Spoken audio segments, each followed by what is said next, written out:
I hope your house isn't burning down up in Calistoga. It's not the house. It's got to be the property. Well, how close is the fire to your house? A mile. Have they evacuated your street up there? No, everything around us they have.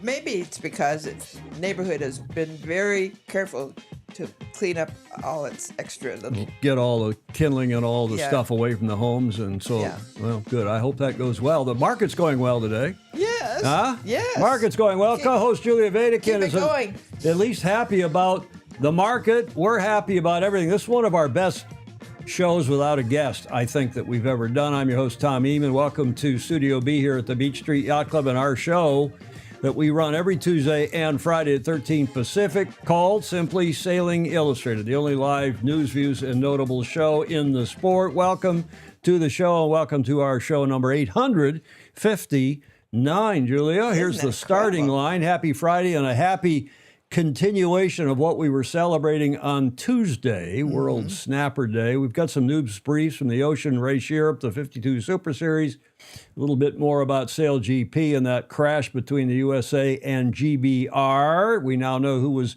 on the boat, Julia, calling down 5, down 5, down 10. Oh, fudge. We know who that was now. And we'll have that, a little bit of a recap on all of that. Coaching Corner, John Emmett saying in essence what a great day it is to be alive and more. We have an AAAA from Alistair Murray on the 2032 Paralympics and some developments there too, or therewith. And I have a one here's of some major significance to tell you about the 2032 Olympics. We'll get into that. We have a special This Day in History because, as I'm probably all of you know, this is the 22nd of August, and it was 174 years ago today, Julia, that what? AC0. AC0, indeed.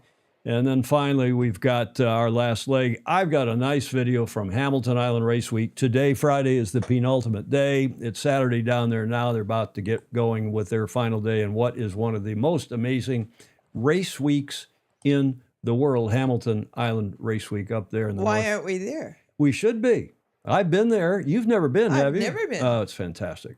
Great, great place to be. Whiskey Tango Foxtrot, our fantastic Fosie Moore, but a special feature today because of this discussion we had on Tuesday about World Photo Day. And I, off the cuff really, said, why don't the Fosie send us their favorite yacht racing photos. Yeah. And not necessarily of yourself or not necessarily a photo that you've taken, but your favorite photo. And I've been inundated with photos. Yeah. In fact, I think it's such a success, we're going to have to do it again sometime, Julia. And also, I think we have to do favorite paintings because some people sent paintings in. I said, let's do photos, stick with photos. Yeah. Your favorite yacht racing paintings and maybe even your favorite yacht racing videos. Down the road. That's our show today. Thank you for joining us. Oh, we're just starting the show. I have to wrap it up. We were not. Too early. But that's our theme today. Favorite Fosie photos. I kept myself under control and did not call it FFF, Julia. That's my favorite photo, as some of you know. That's Guy Gurney's superb 1987 image from Frio. That's Stars and Stripes leading Kookaburra. And I'm not sure which race. It's just a fabulous photo by our long-time friend, Guy Gurney. I want to thank very much Dr. Hamish Ross, Julia. That he was, as usual, a superb guest discussing the good, bad, and the ugly about this protocol, and a lot of his usual historical, America's Cup historical insight and more. That show, we've had over 3,500 views in a couple, 3 days, and no surprise. Yes. I mean, we get, we also had over 400 comments that day on Tuesday for that show. Yeah. Thanks, Hamish. Thank you very much. And just to wrap up with a bit of a follow-up, we asked Hamish tongue-in-cheek at the end of his segment, I'm getting back into the dating scene, and speaking of the protocol, what's the protocol these days? Is it him or me who texts first during dinner? Not Julia, not who pays for dinner. Because these days, whoever asks whomever out pays, right? If the lady asks the gentleman, doesn't she pay? I don't know. Or should the gentleman pay anyway? Not necessarily. We asked Hamish that, and I got another response. That came from Peter Stevenson, but I'm not sure who sent this in. But here was one person's answer. Wanted, good woman, Must be able to tack, jibe, navigate, dock, and anchor. Must have boat with sails. Please send a picture of a sailboat. If you're responsible for sending that in, tell us in the chat, and I'll give you credit. But look at all the comments already. Blake up in Minneapolis, Yeah. Peter in New York City, Gordon in Denmark, Phil Yeomans, good morning to you, sir. Rick Bannerow, glorious Connecticut, checking in. Larry Kennedy in the FIDI in New York City. WDFCUS. Oh, he's talking about the stock market here, which is booming. Let's see what's going on. The Dow was up almost 1,000 points, wasn't it, Julia? Last I looked. I've got it on up here on the big television screen. I've got the slides that are playing. I've got Fox Business Channel, the MacBook Pro over here. That's what that screen shows, which is this big one up here. And I can switch it to just one of those scenes, but we'll keep an eye on the stock market. Not that it really matters at this point, because Julie, you're farting through silk. The markets are up. Yay. As long as your house doesn't burn. I know. That's not funny. I'm sorry. It's not. Emmett's with us. John Emmett, Chris Exley, Ed Worley, Larry Kennedy, who said Dow Jones Industrial closes at first record since December. That's what he was saying. Larry Kennedy I think he works on Wall Street, works in the financial district, downtown New York in Manhattan. Clayton Embley is ferrying a keel, enjoying sailing Illustrated. Thanks, Clayton Embley, and normally in Kentucky. Jody Shields is up, and Adam early his Saturday morning in Sydney, where it's 06:07 in the morning. Clark Chapin in Michigan. Pedro Foiling Sailor made several contributions to today's show. 5 + 5 + 2 + 5 + bang. Yeah, he's shit. I think he said worse than that, Peter. Christopher Gillingham, as usual, wishing us fair winds from Leamington in the UK. Andrew Griffiths in Vegas. What's that? Is that Las Vegas? Where's that, Andrew? I'm missing something there. Greg Phillips, Alan Long, Ted Ryman in Cape Town in the Republic of South Africa. Joe Holtzman even sent a picture from Estes Park in Colorado, where it's a bit rainy, he says. And Ted Ryman says men should always pay. I'll vote for that. Huh? I'll vote for that. It doesn't work. Hamish Ross, good morning to you, sir, and thanks again for coming on the show Tuesday. He echoes Ted Ryman, says a gentleman always That's a different pays. story. It was the Fed report that did it. Alan, we're all talking about why the market's up, and the Fed, in a long story short, the Fed chairman Gave hints of. Well, he's in Wyoming at that big gathering, Right. and he said it looks like all these tariffs that President Trump has put on are not going to be big picture, long-term inflationary. Yes. And that the market takes that to mean he may actually reduce. He did say that. There was some possibility. Did there. he? Yeah. Okay, well, that's good. Mary Longpree, I'm in Newport Beach. Long Point yacht race just started off to Catalina. Yacht started at noon, and they have a great 3-day, that's one of the great events in our West Coast yacht racing, into an incoming fog bank. Oh, I'm glad I'm not sailing on that today. I've sailed that race a lot. Alistair Murray, we said we had an AAAA in Vegas is Brisbane. I didn't know that. Did you know that, Julia? No. Vegas is Brisbane. Now, there's some casinos there. I've stayed there at the Crown, that big Crown Plaza Hotel or whatever it's called now, up on top of the casino there. During Formula One days, Baton Rouge, I searched for my favorite photo, which was used for a Michelob ad. An aerial photo of a red Spinnaker with a red blooper, a close-up just above the mast tip. Early 80s, could not find it. Well, find it. Yeah, Phil Yeomans. Yeah, Vegas is Brisbane. Okay, there's all the people. I learned something today. In the chat, and I just do one more here. Since the last show, this came up, and this is no less than Dean Barker saying about the Admirals Cup and the racing that went on, and adding to the congratulations of everyone, including us, to Mr. Dr. Andrew McIrvin and his steering committee for putting on this resuscitated, I almost said regurgitated. I don't think it's the regurgitated Admirals Cup. This is real sailing. Dean Barker is loving the Admirals Cup because it's real sailing, and Sue Ellen Hurling, Live Sail Die down at NZL, ran that, and thank you, and we all agree. Now to the Sail GP reprise. Team USA, as we told you on Tuesday, had a high-flying start on Saturday. They had a 3.94. Then this happened. They port-tacked the back end of the Brit team, Dylan Fletcher and co., and here's that accident. Okay, coming down 5. Down 2, down 5, down 5, down 5, down 10. Oh, keep going. No. Keep going. No, we can't.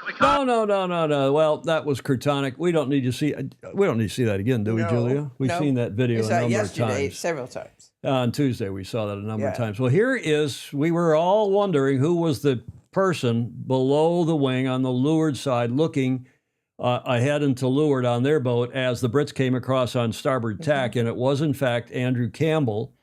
Now, how do we know that? Because Andrew posted on his someplace Facebook page, or maybe the team posted this on his behalf.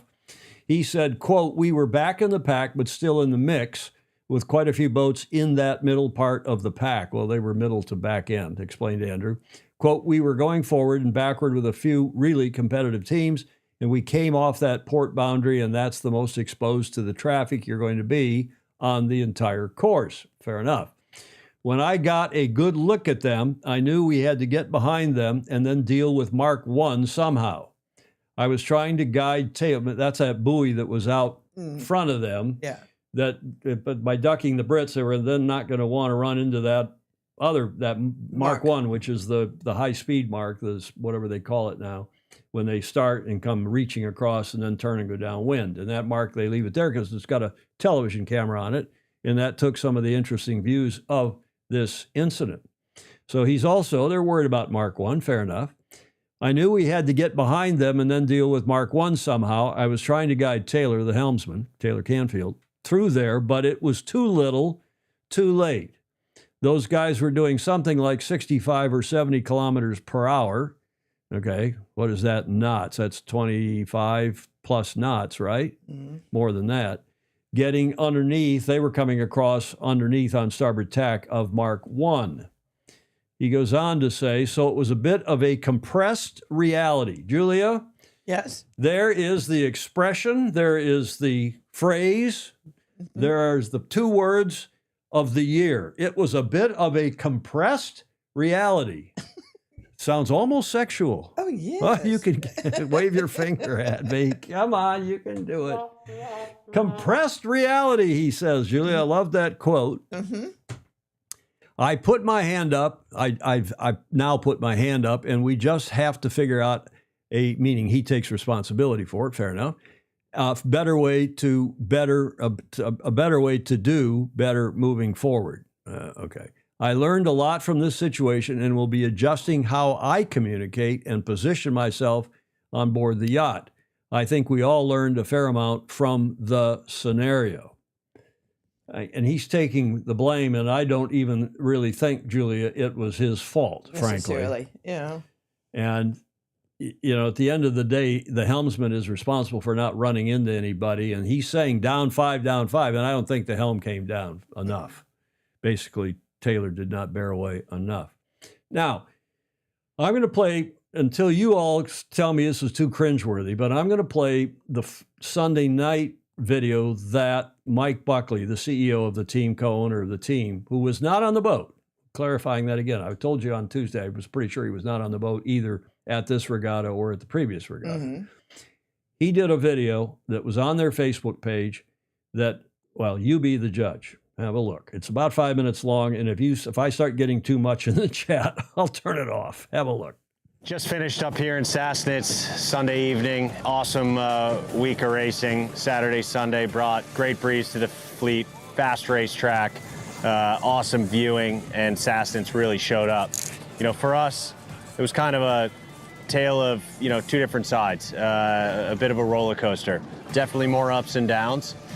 We saw our team compete in 3 races, a P3, a P9, and a P4, which is no easy task. Felt like, they were really in the mix with the front of the grid, which is what we've been striving for all season.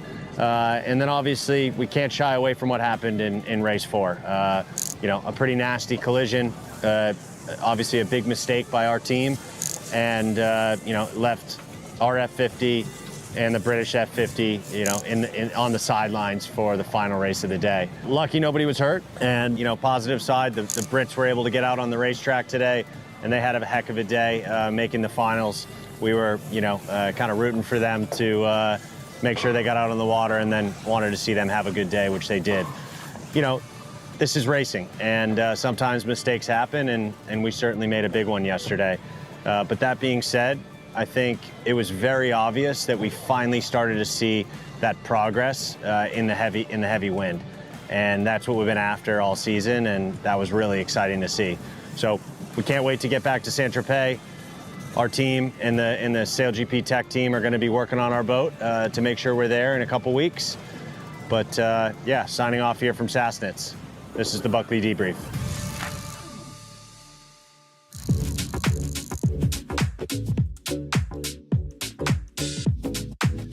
The call there was to come down 5. You know, 5 is just kind of a measurement unit that, you know, in terms of how we talk about how much helm to turn the boat one way or another. 5 is a pretty big evasive action. And, you know, what made that situation really tricky is Mark 1, the first leg of the course, that turning mark was right on the other side of Emirates GBR. So, you know, coming down and going behind GBR probably meant hitting that mark that just kind of appeared on the other side of them. So they were really trying to thread the needle there, and unfortunately clipped the back of GBR and just skirted by M1.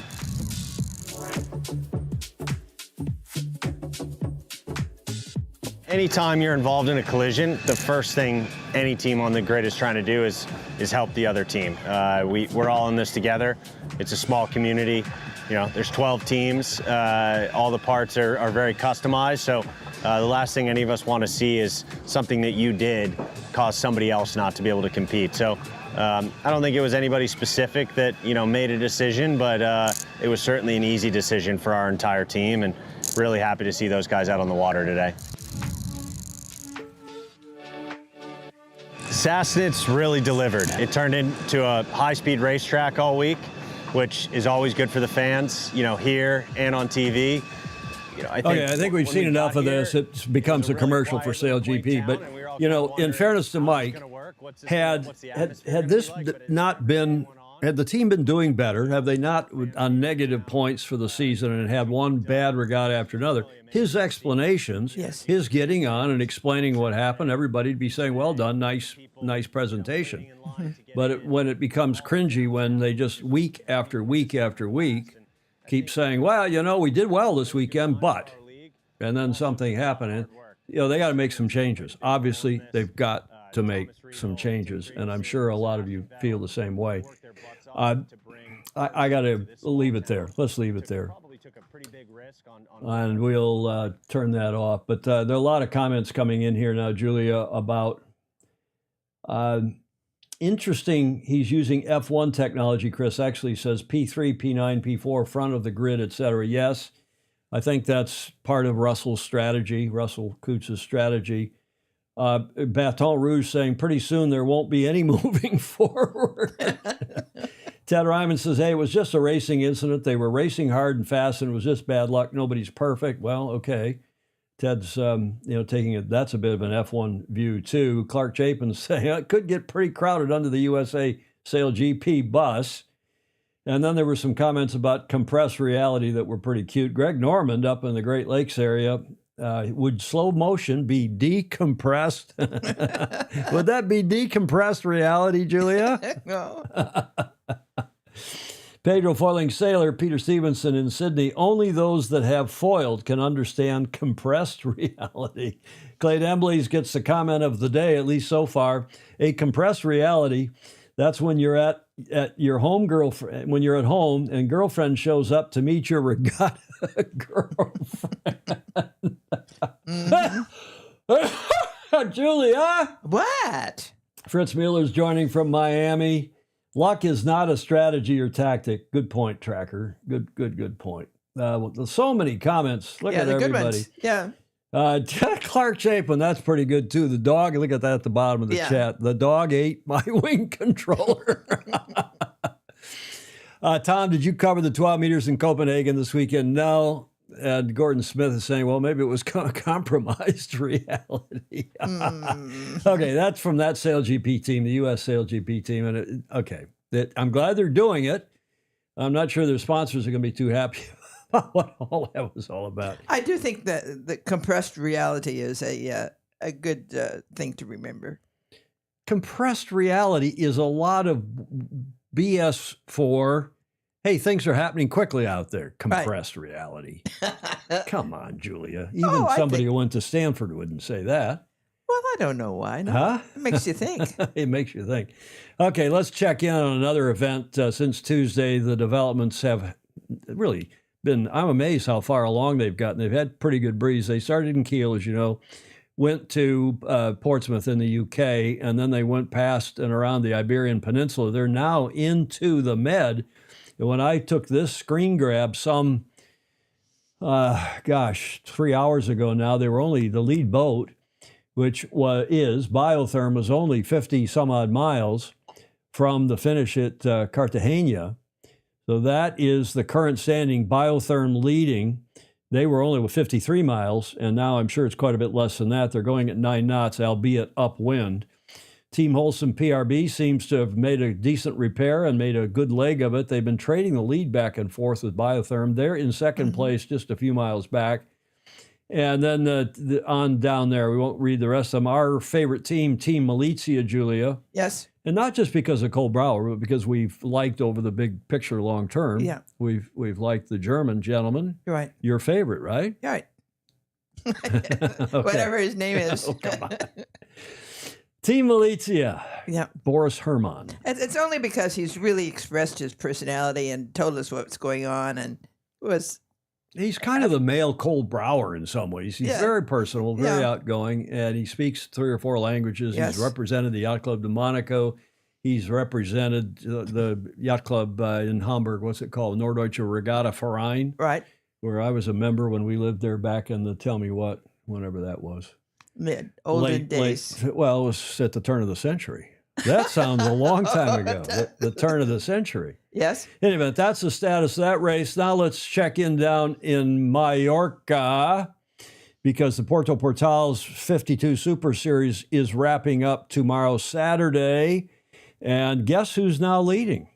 H4 on the helm of American Magic Quantum Racing set themselves up for a hat trick of back-to-back regatta wins by virtue of their results in the last couple of days since we last checked in on this series. But with Terry Hutchinson calling tactics, supported by strategist Victor Diaz de Leon, Sarah Stone as navigator, and H4, Harry Malgus IV on the tiller.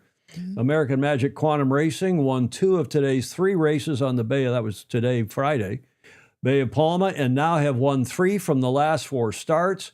Once more, they showed the hallmarks of the world champions that they are, having already won the Worlds of the 52 Super Series, the World Championship. And they've converting 2 modest starts to top results, and also proving able to make key passes upwind and down in the sea breeze conditions, beautiful Majorcan sea breeze conditions. 10 to of 14. 10, yeah, isn't that Dare we say it, Julie? That's champagne sailing conditions. Yes, indeed. And that's a fabulous place to sail. There are the standings going into tomorrow's final. I think they have 2 races on the slate tomorrow.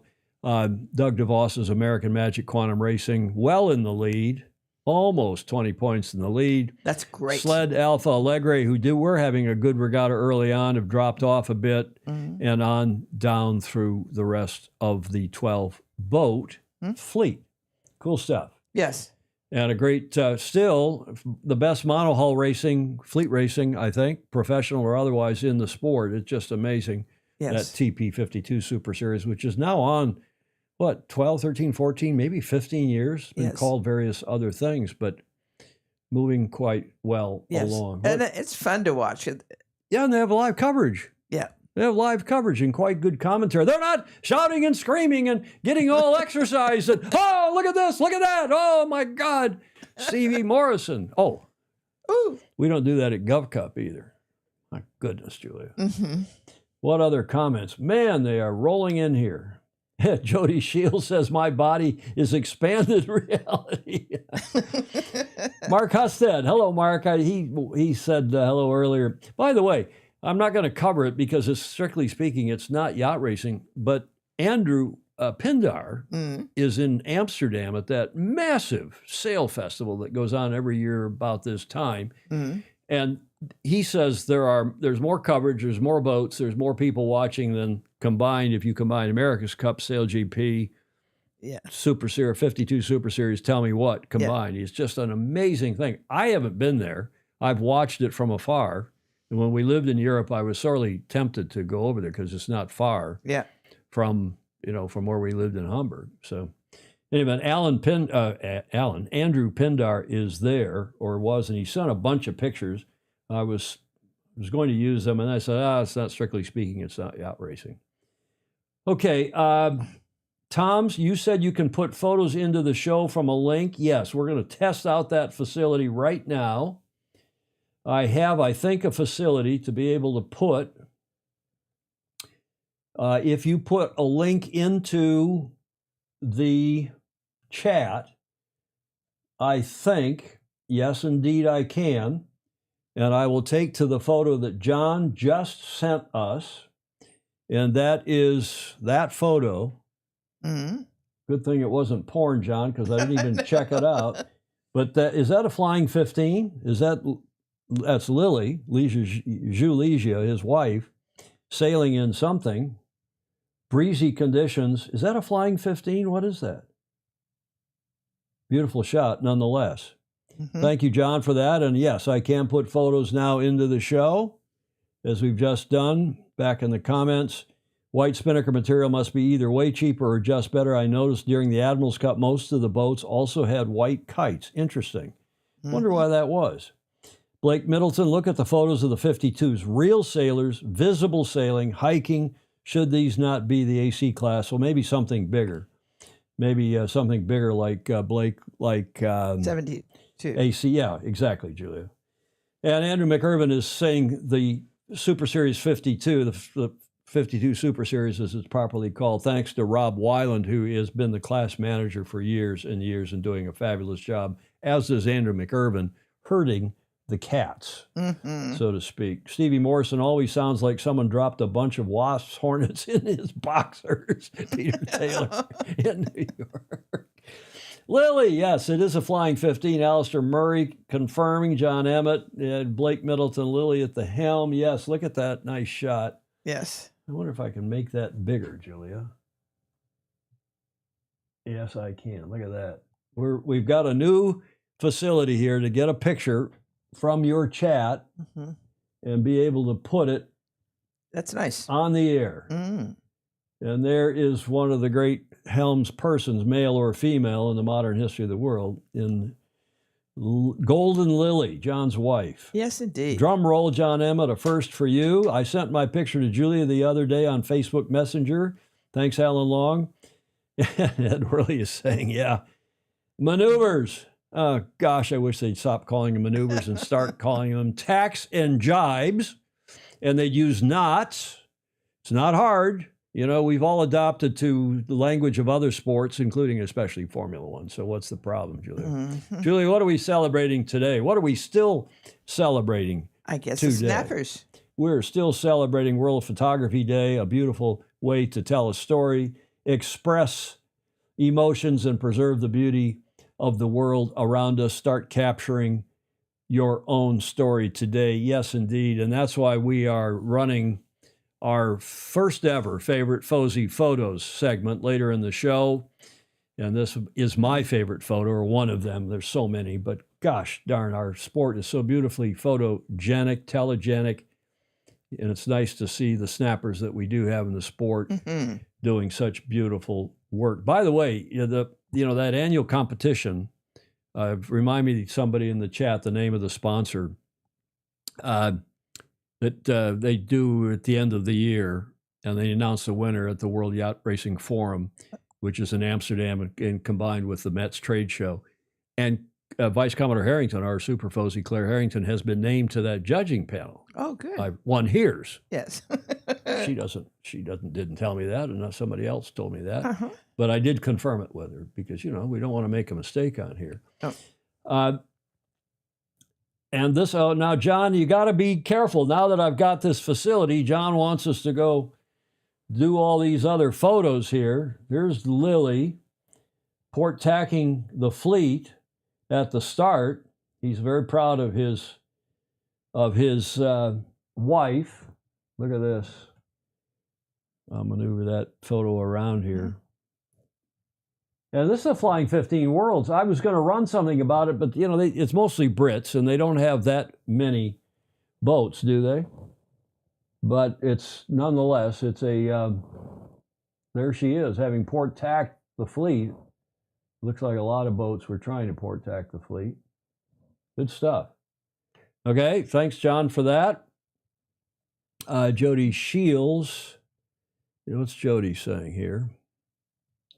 I apologize in advance for any photos I may or may not send in. It's the bloke on my right shoulder that makes me do it. I don't know who that is.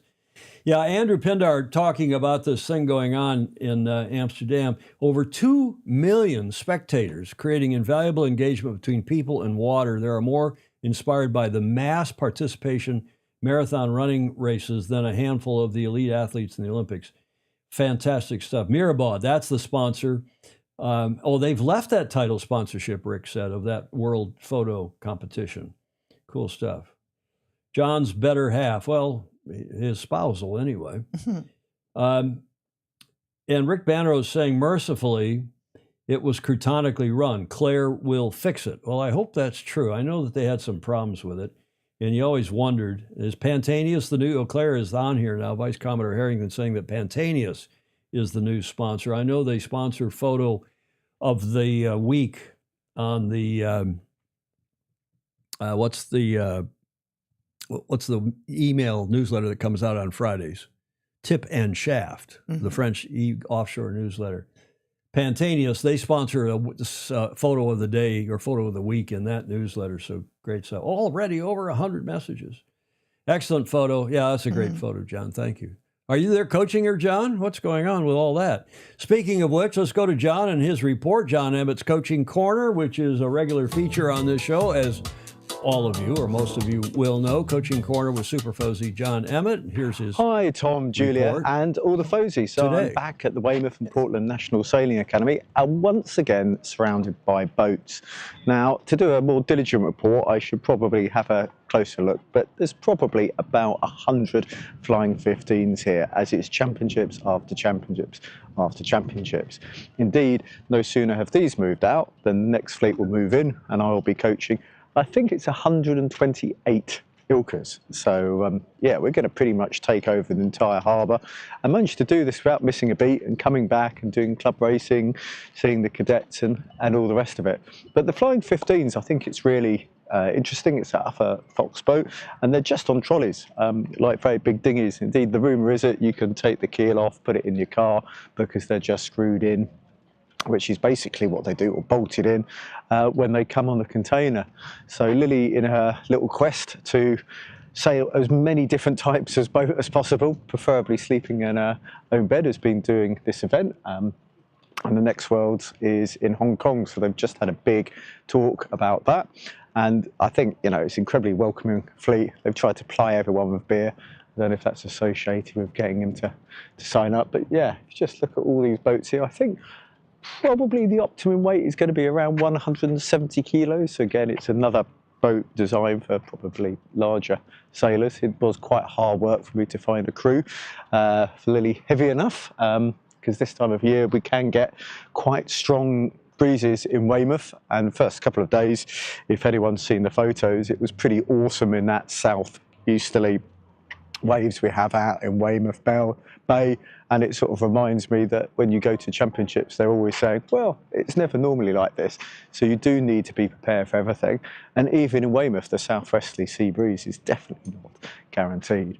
But yeah, this is just another example of you know, the boats that are strong design, strong class, and they keep going and going, and there's people who've literally been in them for decades. So perhaps it's a good time for people who've been within a class for a long time actually to try some other boats. Personally, this month I'm actually going to do a little bit of sailing in an aero. They say a change is as good as a rest, and we've got the Masters World Championships coming up. So any time on the water is valuable, and you see that with the top sailors. They actually have multiple campaigns going on. But as always, please do like, share and subscribe. Keep sailing fast, keep sailing fun. Bye for now. John Emmett's report from Weymouth. John Emmett Sailing get to the front of the fleet. And here is that photo of the gang. Apparently, there's John in the front and center there discussing the next event in Hong Kong. Yes. Flying 50. I didn't realize there were so many boats, over 100 boats there. So bravo Zulu. Right, Julia? Yes, indeed. Nice stuff. John Emmett Sailing, get to the front of the fleet, as we said, his regular report. And I'm going to do as a bit of a separate segment today, this whole business about the 2032 push for Paralympic sailing in the Brisbane Games. You know, we've been talking about that since January, since our show number 805. Right. And there's a monumental effort going on in Australia, led by Australian Sailing, and also, of course, Alistair Murray, another super Fozy who's on here now, and we have a report from him. His latest AAA is relevant to this. But I noted, and I sent this to Alistair, and said, hey, is this a big deal? Is this good news for Brisbane? Because a couple days ago, the gang out at Royal Freshwater Bay in WA in Perth said that we've got 100 days to go to the Australian Parasailing Championships. Remember, they had that. We covered that earlier in the year, the Australian Parasailing Championships, and that was that at Royal Prince Alfred? That was in someplace in southeastern Australia, whether it was in Sydney or Melbourne, now I can't even remember. But apparently the next event is coming up at Royal Freshwater Bay.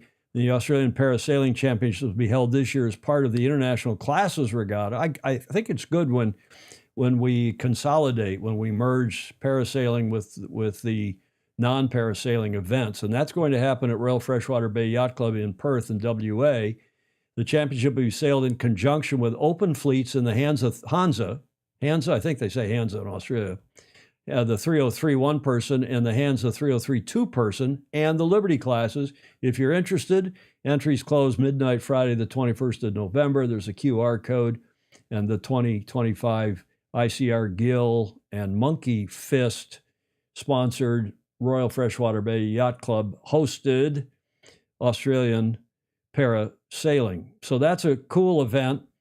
And Australia, as I said, Alistair's AAAA is on that topic today. Here 'tis.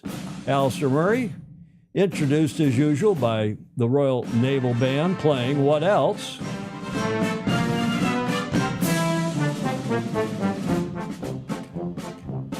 Alistair's awesome Aussie anecdote.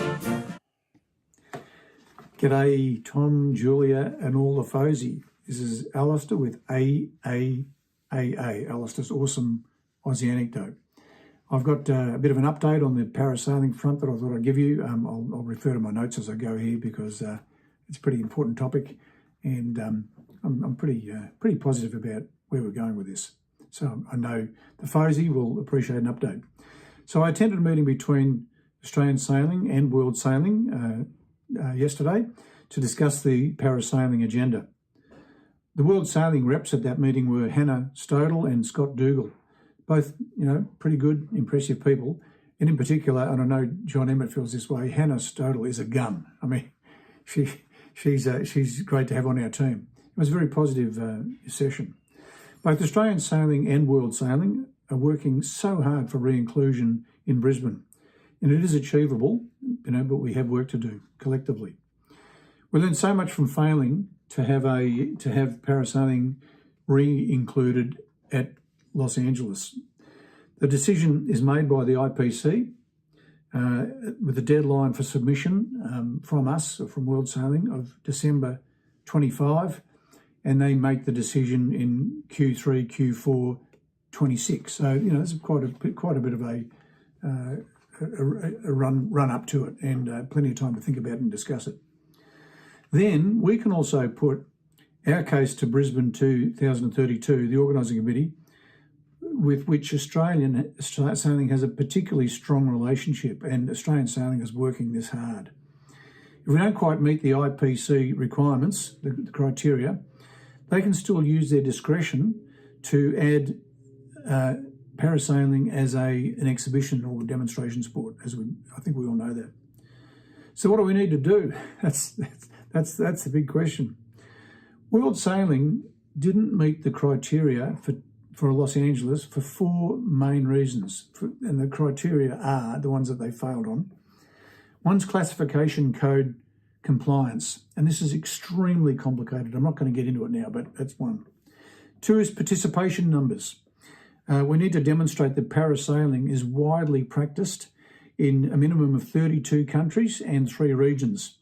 And we're pretty close. For LA, we only had 29 countries up until that point. So that's the minimum, 32. Point 3, criteria 3. We need a centralised quadrennial calendar of events. It's been too disjointed. Parasailing, world sailing needs to demonstrate a solid program across 4 years of major events around the world. And number 4 was anti-doping compliance. They felt that world sailing was perhaps falling short of the requirements, which are understandably very stringent. The challenge then is to meet the minimum standards of the IPC and persuade Brisbane to include it as an exhibition sport, so to attack it on both fronts. And this will take us a whole of sport effort, but world sailing is leading the charge. And believe me, I'm impressed with how committed they are to this. A couple of examples. It includes Quan Hai Lee, the president of World Sailing, is going to be attending the IPC General Assembly in September and making a case. And David Graham, the CEO, is having parasailing as his main focus of his presentation to the Yacht Racing Forum in November. So it's front and centre, at the top of world sailing. World sailing needs competition data from all regions, calendars from all regions. Templates are on the World Sailing website to make that easy to submit that information. We must support all sailors in attending para events, do whatever we can. We need parasailing to be alongside regular sailing at all major regattas. It needs to be part of the sailing scene. We can do this. Australian Sailing is working very hard as well, as I said, with their high performance director pushing that one. And I believe that we can achieve this. I really do. And some other related news. World Sailing's Inclusion World Championships are going to be held in Oman, the 3rd to the 8th of December, and that will be huge. And in terms of our push to the IPC and Brisbane, important, critical. The latest development is in parasailing, which will be included as a demonstration event in Oman, is seated para wing foiling. And when you see some videos, and I'd encourage you to track 1 or 2 down, Tom, and I might try and find one for you as well. It's exciting. It's dynamic, appealing, exciting. It appeals to youth. It's all those things that sailing needs to be on the broader front, but parasailing needs to promote itself as an exciting activity as well. And so this is, I think, an interesting and exciting new development. So in conclusion, Tom, Julia and Fosey, I am impressed by how committed everybody is on the world sailing and Australian sailing fronts. And like I said, together, we can do this. But it's going to take a whole of sport effort. That's it from me. Over and out. Cheers, folks. Bye. It's so wonderful to have people so well connected to the sport, isn't Yes. it? Yes. Great stuff, Alistair. Thank you very much. That, of course, is Alistair's awesome Aussie anecdote for today. He reports in regularly, and sometimes I don't get to them because I get them and then I don't get them into the show quite as quickly as I should. And Alistair, we appreciate all of your contributions almost every week. Yeah. The guy is really prolific, Yes. as is John every day. Awesome Aussie anecdote. Okay, just a quick note here, and then I'm going to do, before we get into this day in history, Julia, I got a one here's Yes. relative to 2032, but I've got another photo here that's come in, and I've created a monster here. This is from Jay Rendell, a longtime friend up in Minnesota, high school racing at White Bear Lake. One of his favorite photos. I love this photo as well. Thank you, Jay, for sending this in. And it's nice to be able to go to the chat and drag those photos and images out of there. Somebody, Clark, I think, gave us the results of the Flying 15 Worlds, but we're beyond that now, Julia. I think we left that topic. Yeah. Okay, here's the one here's, and I didn't put a slide for this, but I've been following the World Sailing mid-year meetings and some of the machinations that are going on, Julia. Yes. And one can report reliably that World Sailing have put 3 classes under, what's the word? There's a technical term for it. But Consideration? Consideration is a word you might think of, but it's under review, Uh-huh. I think is the technical term, for 2032, meaning they're thinking to flick some classes and put in other classes.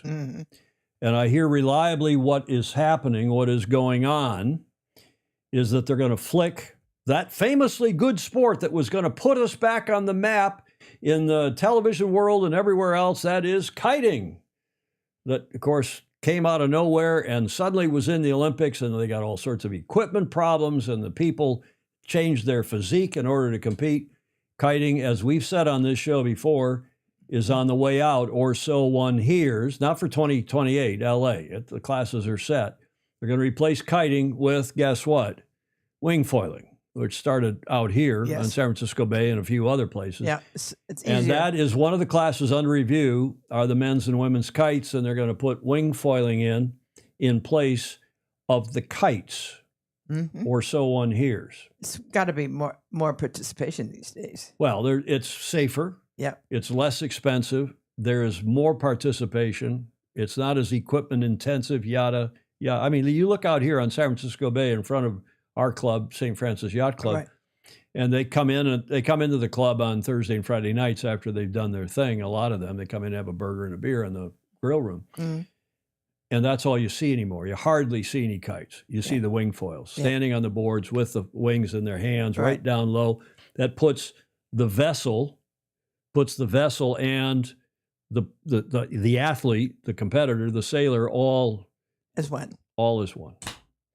So that's what the first one here is relative to 2032 Olympic classes. The other class, and I'm not going to go to the politics of, I'm also being told about classes that are going to be replaced because World Sailing wants monopoly classes that they control the cost, the money, get revenue from. They don't want owner-operated classes like the 470 class and the NACRA 17 class, both of which I'm told are now under review for 2032, which almost certainly means they're going to get the flick when they put a class under review. That's what they did with the Star. That's what they did with the Finn, and they were gone. So what the 470 class, which is owner-operated, the owners own the class. They elect their officers. They make their own decisions. They pay a fee for each hull built to World Sailing, a plaque, the so-called placard fee, or whatever they call it now, the plaque fee. That class is under review.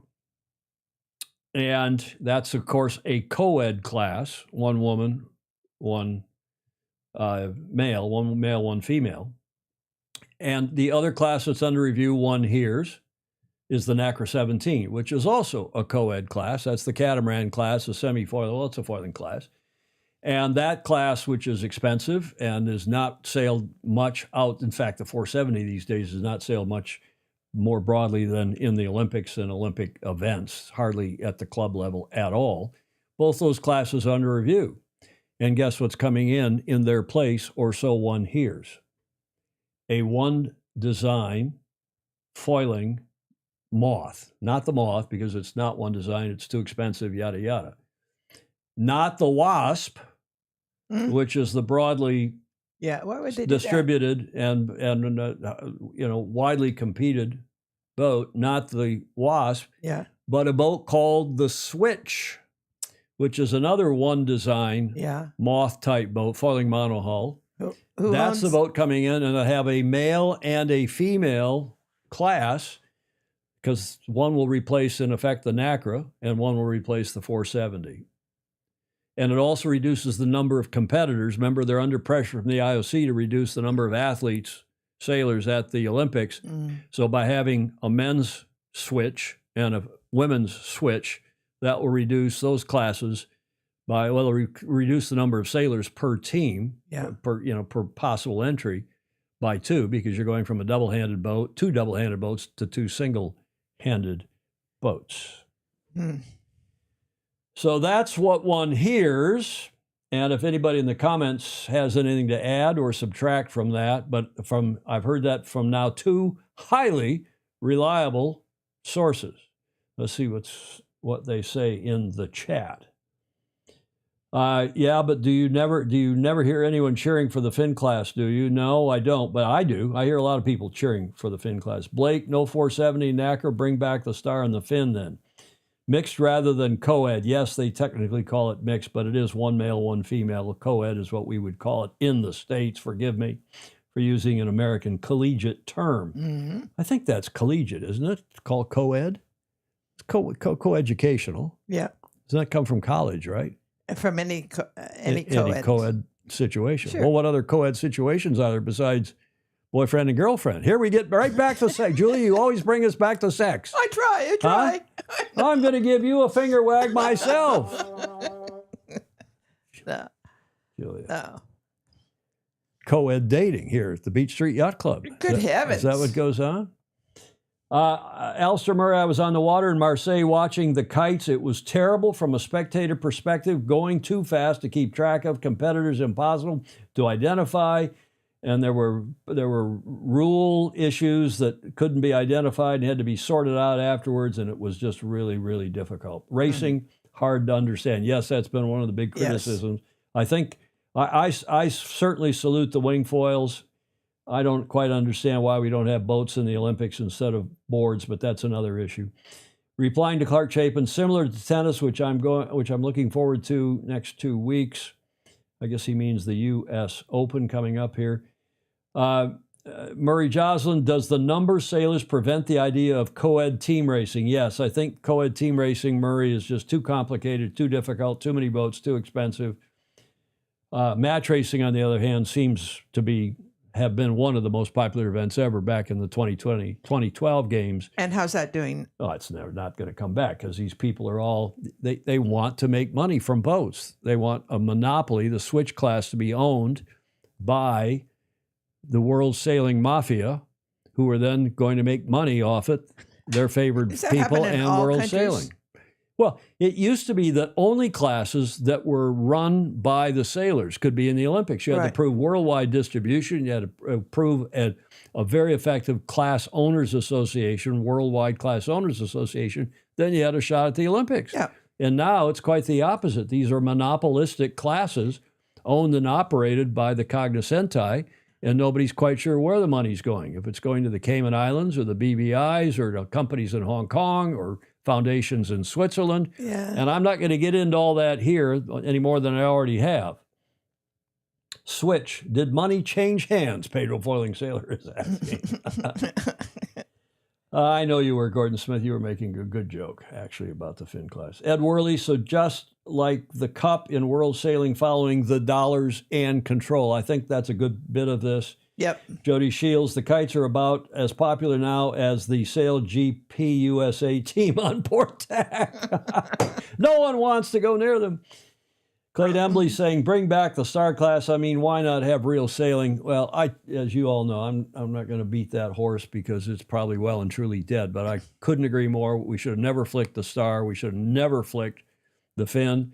And God forbid they ever flicked the Ilka. I hate even using the word Ilka, but the laser is a great class. It's 50 years old now. It's getting a little long in the tooth. Yes. Julia. Yes. But huge. Huge is right. And inexpensive and great worldwide distribution and sailed, bloody hell, it sailed at places other than the Olympics and Olympic classes regattas. It sailed at clubs. It sailed out here in the San Francisco Bay, and it sailed all over the place. Right. Ponds, oceans, and everywhere in between. Great class. That horse died in 2012, John Emmett said. Yes, sadly, I think you're right. Never beat a horse Alan Long is saying. Well, okay. That's what I'm hearing. You heard it first here on Sailing Illustrated, I think. And you're going to get the switch. There was I'm not going to say it. There was a film I used to watch back in the 70s called The Switch is On. Don't go Googling that film, you guys. I won't. Alistair Murray says the Ilka is here to stay. And yes, I think the switch is on, and we're going to lose the Nacro, so there won't be a catamaran in the games, and we're going to lose the 470, so there won't be a double-handed dinghy in the games. We're going to have a single-handed foiling male and a single-handed foiling female class, because forget about the finances, because that will bring television to our sport. Yeah, right. Not going to happen. No more than it already does. Okay, bring back the mirrored dinghy, Gordon Smith is saying. That's not a bad idea. It can be repaired by glue stick or a mom's hanky with spit on it. Yeah. Clark Chapin, if you do go Googling that film, don't put the link in the chat. Good one, Clark. Julia, good one. We give some applause to Clark for that one, don't we? That was a good comment. This day in history, which we're all wanting to celebrate, and with applause and otherwise, the 22nd of August, 174 years ago today, in 1851, Julia, there was a simple regatta week going on at Cowes, hosted by the Royal Yacht Squadron. Their 1851 regatta on Monday was Her Majesty's Cup. Tuesday was the annual dinner. You don't race on days you have dinners and balls. No. Certainly not.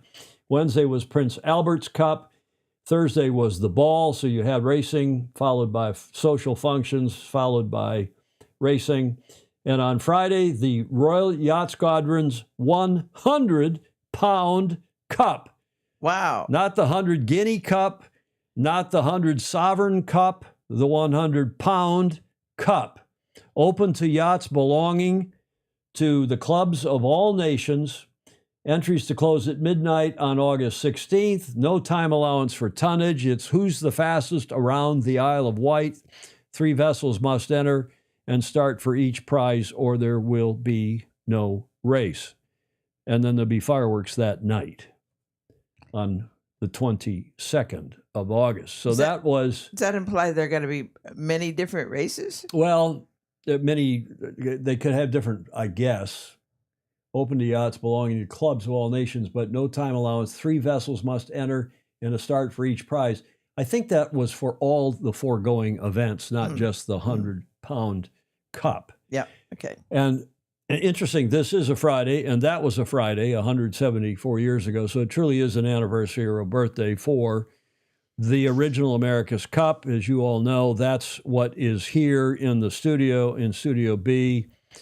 Over here on the wall. We use that as the cover photo, and then we can sometimes zoom into that cup. And it was only at the time, the original cup, which was cast by Gerards of London in 1848, was sitting on the shelf at the squadron, and they decided to put it up for that race. And the only foreign country, the only non-club team, non-Royal Yacht Squadron team, of course, was the Yacht America that sailed across the Atlantic on its own bottom. Got some provisions in France before sailing into the Solent and down, and boats went out to meet her. They knew she was on her way over, and they could see how quick they were, and they couldn't get any bets after that. So finally, the Brits were shamed into putting up this trophy and having a race around the Isle of Wight on the Friday the 22nd of August. I don't know anybody who calls it the 100 Guineas Cup, although it is inscribed as thus on the cup itself. Mm-hmm. Did you know that, Julia? Yes, I did know that. It's inscribed as the 100 Guinea Cup mistakenly. Mm-hmm. It was also called the Queen's Cup for a while by the Americans after they brought it back, but it's technically the 100-pound cup, as you saw on that poster. Never heard anyone call it the Cup of 100 Sovereigns. Where did that come from? It was a regatta in 1851. It wasn't even a regatta. It was a race. One race, which was the first competition for the trophy, later named the America's Cup. In fact, originally, it was named the America no apostrophe S, the America Cup. Dyer Jones, past Commodore William H. Dyer Jones of the New York Yacht Club, still calls it Yes. the America Cup Yes. because that's what it was originally called. Then the media gave it that name because it was named after, of course, the yacht America. And then the apostrophe S gradually got added to it because it was more comfortable, I guess, to say America's Cup rather than America Cup. The trophy was valued at 100 pounds sterling, which was a lot of money in those days, which led to his various names, all variations on 100-pound cup. We settled that argument on this show, these many years ago, with the late, great Bob Fisher. Right. And we had several others on, including Bob. And we said, hey, what's the real name? What's the proper name? What was it called? And he had done the history at that time. Yes. And Magnus the Magnificent has also done the history and confirmed it, as has Stephen Suchia of the New York Yacht Club, who's their kind of cup historian these days. And we confirmed that on this show many years ago, but now that it's the 100-pound cup. Full stop, Julia. Yes. The 100-pound cup. So let's read the rest of this. The official event known as the America's Cup was founded in 1857. Why, Julia, 1857? 6 years after the first race. I don't know. That's because that's when the deed of gift was finally signed. Oh, signed. Yeah. It was offered up in 1852. The deed of gift was revised, handwritten, back and forth. People were literally dying off, and finally it was received and confirmed by the New York Yacht Club in 1857. That's The first deed of gift, of which there have been two since. great. That's when the deed of gift established the racing regattas subsequent to AC0, as I call it, in 1851. The 1851 competition was a fleet race, whereas modern America's Cup finals are match races. There is a painting of what they say was the first fleet race, and the Yacht America, of course, won that by 14 minutes or so. The New Yorkers brought it back in an 1870, which was AC1, the first America's Cup. They said, well, what's good for the goose is good for the gander. We'll put our entire fleet out against the one boat that comes over. The challenge from the Brits came back and challenged in 1870, and that wasn't fair. And, of course, the Yacht America, I think, was second in that one. Magic won that first AC70 or 1870 event. AC1, the Yacht Magic. And that, hence the New York Yacht Club's American Magic comes from that. Claire Harrington's boat is named Magic because of that. I should have worn my, Magic. she sent me a team shirt. I showed it to you, right? She sent me a team shirt from her yacht, her crew shirt with Magic on. I should have worn that today. You should have. In honor of the 1870 event. And then in 1871, when people were not happy about the fleet coming out to meet the Challenger, another challenge from the Brits. And in 1871, New York said, okay, we'll only send out one boat, but it can be a different boat each day. Oh. And that didn't seem fair because they could, horses for courses, they could pick a boat that was well suited in the given conditions. Right. And they did. And of course, they won in 1871. Finally, that was put to an end for subsequent. You had to nominate your boat after you knew what the challengers were sending. Now, Julia, I don't know if you've ever seen this video. I asked Commodore Harrington this morning if she had seen it, Vice Commodore of the New York Yacht Club, Claire Harrington, and she says she hasn't, but it's from your favorite CBS Sunday morning show. Oh, good. From a few years ago about the America's Cup. It's short and sweet. It features the New York Yacht Club and the early history, I think, as well or better than any other video on the Cup that I have ever seen. So enjoy this. That is Weatherly. She's the boat that won the America's Cup in 1962. Crews battled for the Cup in the waters off Newport from 1930 to 1983. In more recent times, the venues have changed, and so have the boats. The America's Cup competition has always been about big money, cutting-edge design, and, of course, speed. Well, at first, they used New York Harbor. When New York Harbor became crowded and dirty, they moved to Newport, Rhode Island. Sailing historian John Rumanier says the New York Yacht Club won every race during its first 132 years. The club also gave the trophy its name. The America's Cup is named for a boat called America. That yacht, Rumenier says, shared a design philosophy with every America's Cup boat since. The yacht America was at its cutting edge. It was an entirely original design. She had in particular this bow, this sharp bow, that seemed to cut through the waves better than most shapes of boats at that time. In the 1970s, America's Cup designers moved on to aluminum hulls. In 1977, Ted Turner skippered his Courageous and won. We just do it because we got to do something. And what the latest boats do is fly. Oracle Team USA designed catamarans that sail above the water. Scott Ferguson is a senior designer for the Oracle team, preparing for the 2017 America's Cup in Bermuda. Once the boat gains speed, the horizontal surfaces begin to create lift the faster it's going, and that allows the boat to slowly come out of the water. This break from tradition has made waves with some of the critics. Change is always controversial. And historian John Rumenier says change will be part of the America's Cup, always. It seems more dramatic now because these boats, when you put them side by side with the older boats, look so different. But that's the story of the America's Cup, and the catamaran is just the latest chapter in that story. You like that? Mm-hmm.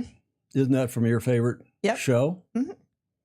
And there's our favorite trophy, a close-up of the painting here in Studio B, Julia. John Rumenier was probably the precursor of Sailing Illustrated. In some respects, we could give John the credit because you and I were at St. Francis, and he was speaking there. Yep. And somebody said, why don't you guys tape it? And you said, well, why don't we live stream it? Mm-hmm. So you and I took our equipment over there, and in fact, we live streamed his presentation, which still has one of the highest views of anything we've done. Of course, it was a long time ago, too. Yeah. And then that led to us doing the shows prior to the America's Cup 2017, those pre-race shows here from Studio A. Right. Out in the America's Cup Lounge here at the Beach Street Yacht Club. Yes.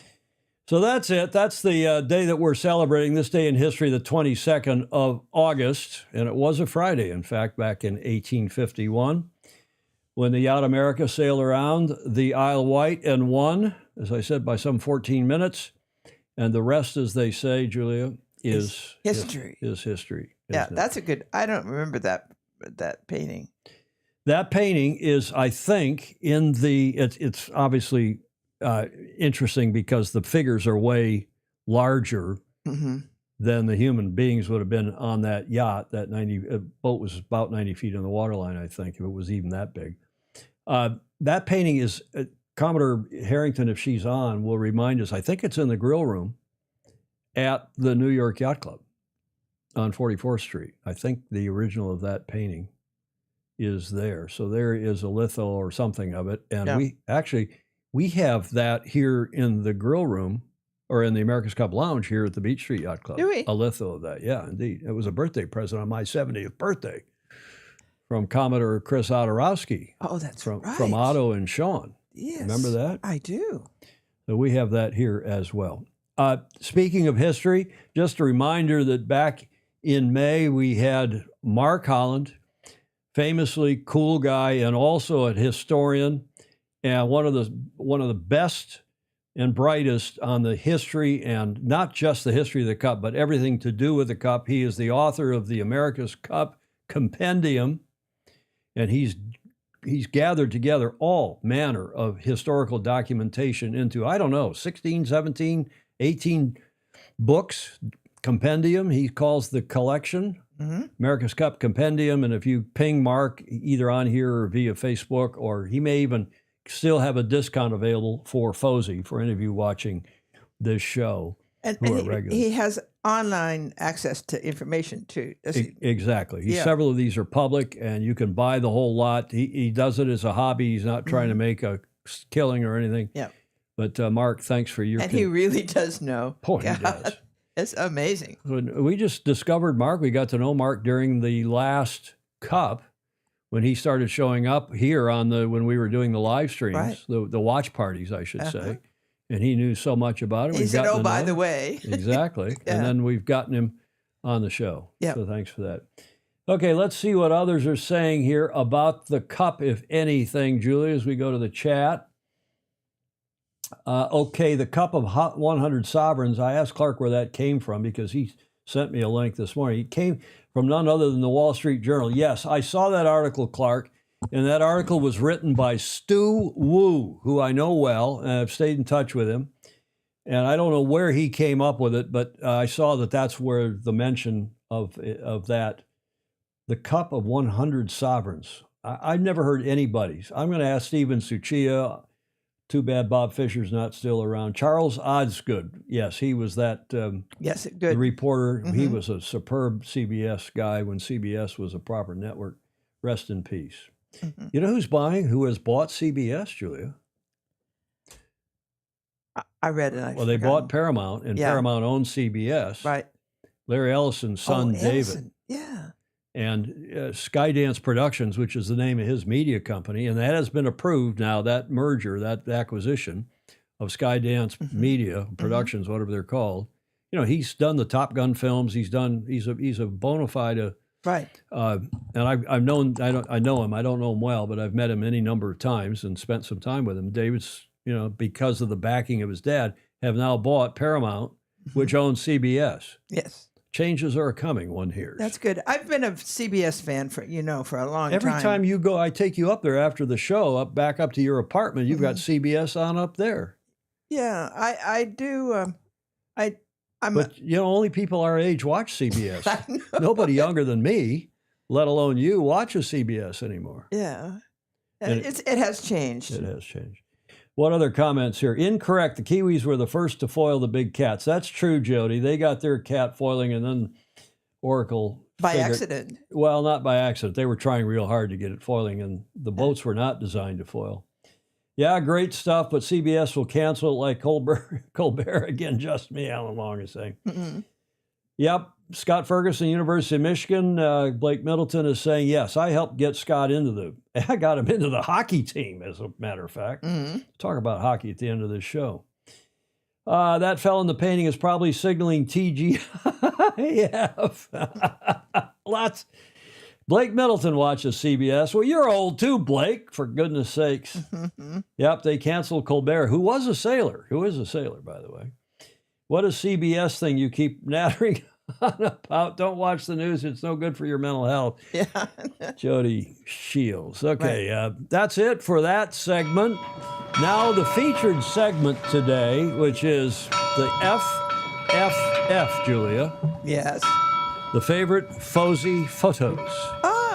Here it is. And as I said at the top of the show, on Tuesday's show, because we were celebrating this World Snapper Day, World Photography Day, why don't we I don't know where I came up with this wild hair idea, spur of the moment, and said, why don't we invite the Fozzie to send in their favorite yacht racing photos?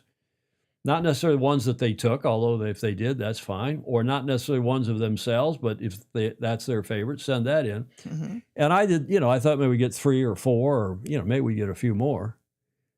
I got something like 30. And I spent the morning. I was late when you came down here for the show. You knew I was way behind the 8 ball here because I was trying to get all those photos identified, the year, and so on. Well, here goes.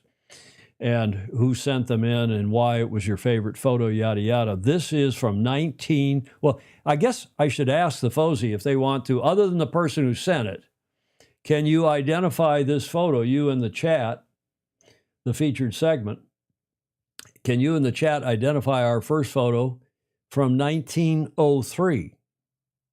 Julia? No. World Snapper Day means something different in my world, Jody Shields is saying.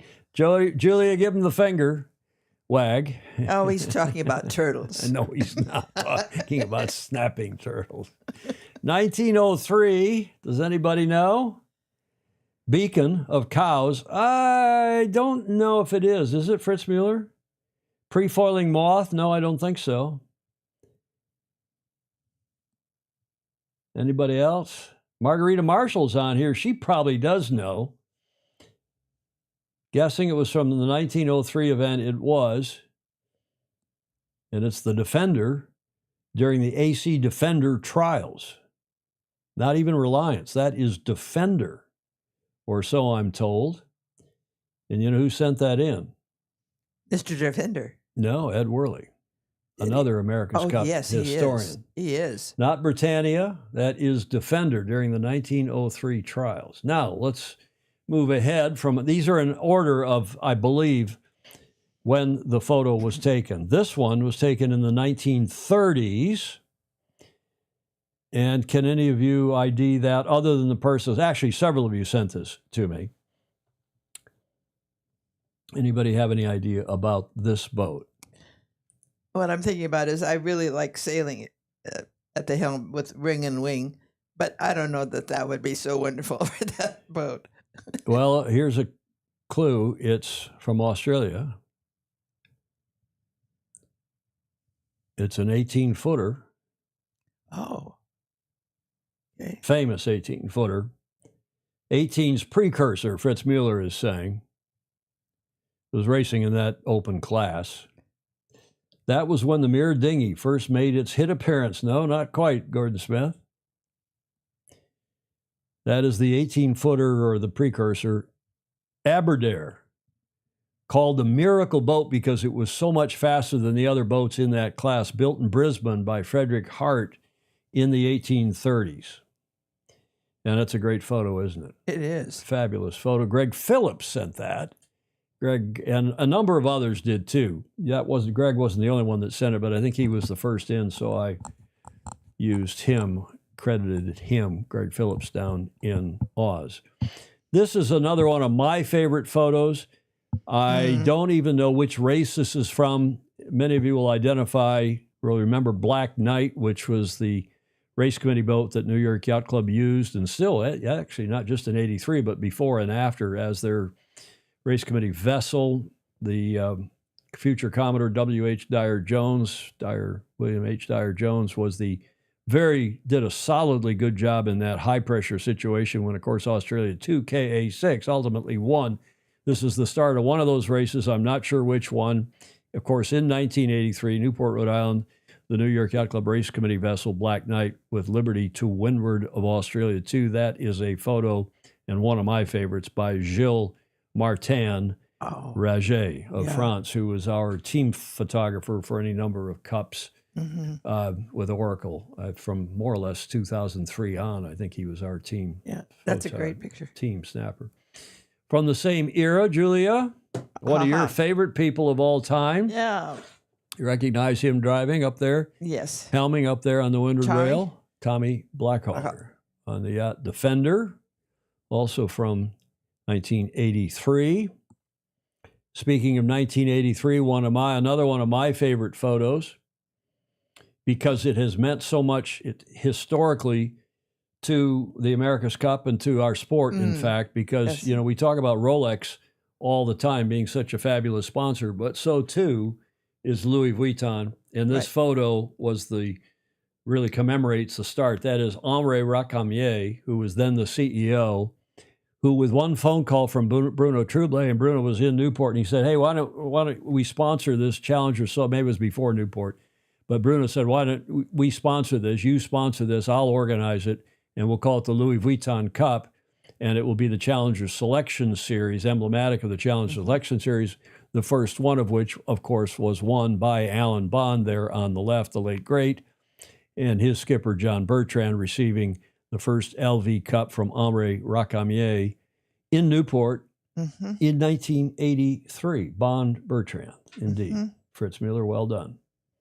Yeah, that's a great picture to have. Fast forward to 87. Another 87 photo, another favorite of mine.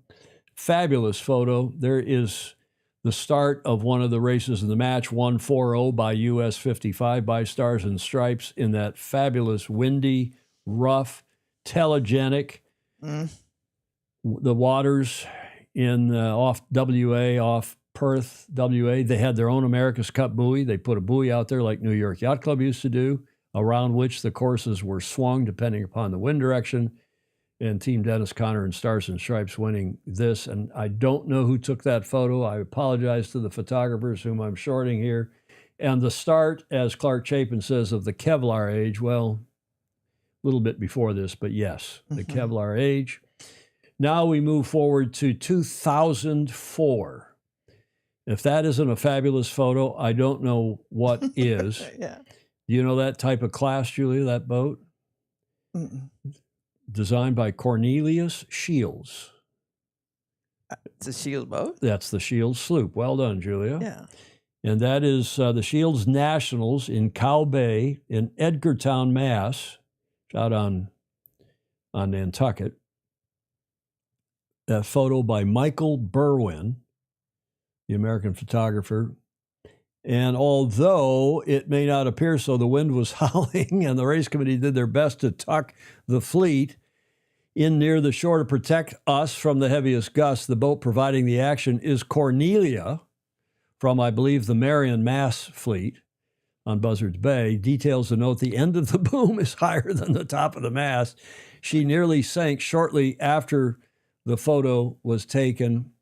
And notice the spinnaker pole. So I'll go back to that photo so you can see the spinnaker pole is gone. It's in the water. And I'm sure it did not survive that photo.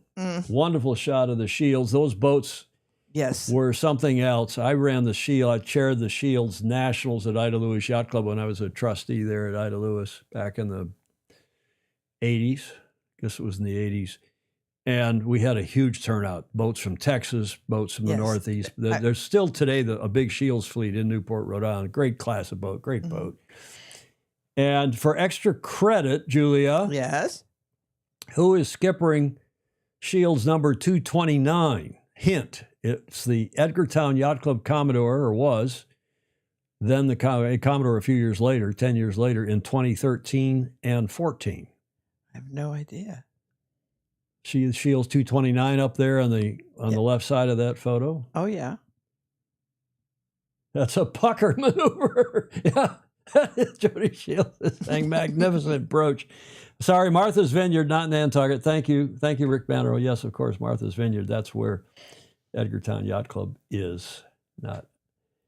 Yes, Rick Bannerow gets the applause for that because that Shields 229 is being skippered by the current Vice Commodore of the New York Yacht Club and our super Fozy, Claire Harrington. How lovely. Who was famously good as a Shields sailor and also despised by some, Julia, because she was among, if not the only female skippers in that and winning too much class, and she won her fair share of races as well. She sent that picture and not having no idea I would identify her in all of this. Yes. But she loved to see that broaching Shields number 221, and she sent that photo in. Yeah, that's great. One of her favorites. That's her favorite, I guess. Yeah, that's great. This is a fabulous photo from 2012. Now, there are three, you could argue about 3, 4, 5 of these scows. The C is the single hand, is the cat rig, just a mainsail only. Then there is the E, which is the bigger scow. This is the big daddy. This is the A scow. It looks like it's about 4 feet long. L, it is about 44 feet long, I is think. It really? It's a big boat. It's compressed, I guess, by the telephoto lens. This is the A scow team of Rob Evans sailing at Minnetonka Yacht Club up in Minnesota, Lake Minnetonka. It's a photo by Blake from 2012. And you can see how many people are on that boat. 1, 2, 3, 4, 5. Are there 5 or 6 people on the boat? These are big, powerful, magnificent looks like yachts. 6. Yeah. 38 feet, Blake is saying in the chat. They're big boats. 38 feet, the A scows. Wow. Now, just as another kind of a break from the action here, I love this photo. This is from 2014. It's at Oak Cliff. Those are the boats we've seen in the match racing there for a decade now. The Oak Cliff Grade 3 Clinigata. I've argued with Dawn Riley. Clinigata sounds like some kind of a venereal disease, Julie. I don't know why. Why are we on this thread today? I'm talking like a crouton. Yes. Huh? Yes. No figure wag for that, I hope. Grade 3 clinic got it at Oyster Bay at Oak Cliff in New York on the North Shore of Long Island. And that is a photo by none other than Larry Kennedy, who is a regular bimbo, a mark boat operator at that particular facility and at Oak Cliff. Too bad they're not having any fun. Well, exactly. And that's why he took the photo, Larry, but it was sent by his... Did Larry send that? I guess Larry did send it. I was wondering if Larry or if Peter Taylor sent it, but Larry took it regardless. And that's what our sport's all about, which is why I thought this was such a cool photo to include in favorite photos, at least then for our first time around. Now, guess who sent that photo? And all I know is that it's from 2016, and it's Nico Martinez. Men and women tugging, pulling, having a blast in a lot of breeze. And I don't know where. I know the year it was taken because it was in I think it was down below. And that is Ted Ryman's favorite yacht racing photo. Yeah. That's a good one. Black and white, fabulous photo. Obviously, it's warm. Everybody's in shorts and T-shirts or... Nice stuff. There is nothing regular about Larry Kennedy, Banner is saying. Here's one from Australia. Oh, that's good. From 2017. We think, we're not 100% sure. Alistair sent this one in. He thinks it's Chris Charlwood's 470, but it's one of their top 470 sailors sailing through the surf at Southport in Queensland. And photo by the medal maker, by their now retired coach, Viktor Kovalenko, who was Russian and then emigrated to Australia and was the medal maker for the Australian Sailing Federation, or whatever it's called now, Australian Sailing. What a fabulous photo, courtesy of Alistair Murray. Yes. He's just going out on a bike ride with his mates down there at 7:30 in Sydney on their Saturday morning. Here's another scow photo. This, the little brother or sister of the A scow that we saw a minute ago. This is the C scow, the 3-person boat, main jib and spinnaker. What a fabulous photo. Tom Burton, Bruce Martinson, Harrison Burton, who've been great sailors. Tom Burton won the Sears Cup. He's won anything and everything in scow country. Another Minnetonka Yacht Club photo by Blake Middleton from 2020. It is a great one. Fabulous photo. Blake, I didn't realize you were such a good photographer. He is indeed. Now this, you won't guess where this was taken. That's the foiling laser that, of course, AKA Peter Stevenson, AKA Pedro Foiling Sailor, has been promoting for years. Now he's on to his 12-meter project. But what fabulous photos taken by Phil Ewell, our longtime friend in Hawaii. And, of course, Peter sent those photos in saying these are two of my favorite photos. I think Peter was there, too, in Hawaii when these were taken, because they're two images by marine artist and photographer Phil Ewell showcasing the foiling laser dinghies in Hawaii. They'd taken the technology there, the glide-free foiling kits, riding above the water foiling, thanks to specialized hydrofoils attached to the hulls. The shots arise from, this is a long time ago now, the foils... shots arise from a project at the Waikiki Yacht Club Educational Foundation, capturing youth sailors learning to launch and sail foiling lasers in the typical Kona winds of 15 to 20 knots. Yeah. And yes, Phil does capture great images, as Peter Taylor is saying. Fabulous stuff. Oh. That is a photo and a half. It reminds me of Mary Longpre's photo of our Fozy, Leo Takahashi, who went overboard during the Governor's Cup. I didn't put that in here. I was wondering if Mary would send it to me, but we'll see. We're going to do this again. This was so popular. That is from 2024 World Match Racing Tour at Oak Cliff International. And that photo by Peter Taylor was sent by Peter Taylor. And he told me in a note, I didn't have time to stick it in here, but he told me, and I asked him, do you remember who that was? And he said, yeah, and he gave me the name, and I'll stick it in Or maybe you put it in the chat if you would, please, Peter, if you're still watching. Here's Gonna another. lose a shoe. Say again. He's gonna lose a shoe. He or she? I think it's a She's she, gonna- isn't yeah, it? I'm not probably sure if she. it's a he or a she. Yeah, probably. I think it's a she. Yeah. Peter will put it in the chat, I hope.